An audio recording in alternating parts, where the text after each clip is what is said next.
آیا در روی زمین کارخانه وجود دارد که بتواند علف و آب را به شیر تبدیل دهد؟ الله مهربان می‌فرماید: و این لکم فی الانعام لعبرة نسقیکم مما فی بطونه من بین فرث و دم لبنا خالصا سائغا للشاربین. براستی در چاروا برای شما پند و عبرت است. ما به شما شیر خالص می دهیم که در شکم آنها بین سرگین و خون حاصل می شود و برای آنهایی که آن را می نوشند لذت بخش است.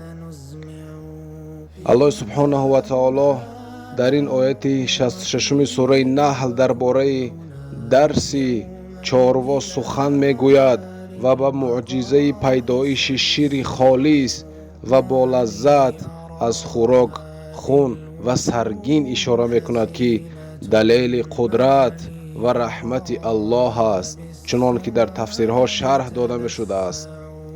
این شیر که برای نوشندگان خالص است در شکم حیوانات بین پرتو و خون حاصل می شود که یک معجزه تبدیل و برکت آفریدگار را نشان می دهد.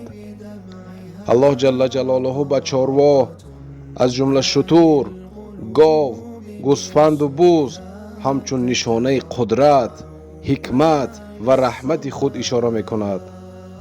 معجزه شیر، این شیری که ما می نوشیم چیزی است که از موادهای کاملا نامناسب از خوراک، خون و پرتو ساخته شده است. جگر خون را برای رگها جدا می کند، پرتوها خارج کرده می شوند و شیر برای استعمال به پستان روان کرده می شود. پاکی و فایده این شیر پاک و گوارا است که کمال آفریدگار را نشان می دهد که قادر است چنین نیکی را از خوراک دغل به وجود آورد.